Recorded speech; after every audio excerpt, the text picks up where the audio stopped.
Man, oh man, oh man. Sometimes I just love Peter. I love how crazy he is. In Matthew chapter 16, we get to see the crazy Peter. He's talking to Jesus, and Jesus asks him, "Who do men say I am?" And Peter gives the right answer. He says, "You are the Son of God." He says, "You're the Christ." And Jesus is like, "High five, dap it up, Peter." And then he says, "I will be turned over to the authorities, and I'm going to be killed." And Peter says to Jesus, the Son of God, he says, "No, you won't." Peter is like, "Nah, you ain't going out like that. I got your back." And it's funny because literally when Jesus is getting captured, Peter pulls out a sword and chops someone's ear off. He wasn't playing. But when he makes this statement, because he doesn't understand what Jesus' death really means to humanity, Jesus says, "Get behind me, Satan."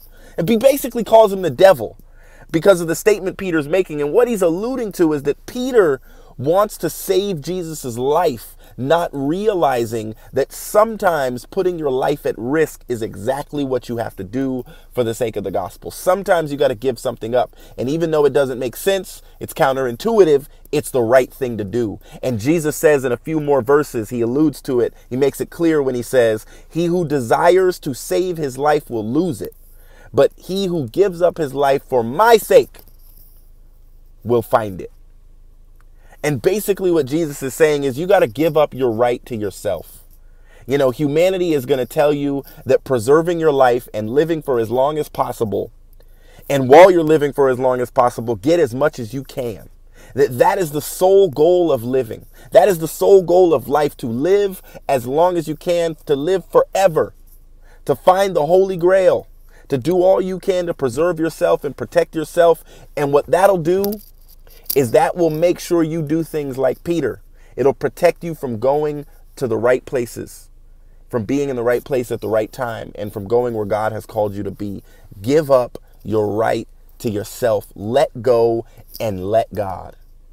Sometimes for the sake of the gospel, God calls us to risk, whether it's being generous and giving up money, whether it's giving up our resources, our time, our talent, our treasure, whatever it is that God's asking for us, putting ourselves at risk, going into harm's way for the sake of the gospel on a missions trip, whatever it is.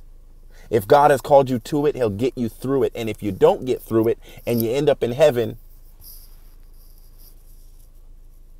praise the Lord. Give up your right to yourself. I'll see you guys tomorrow for Matthew chapter 17.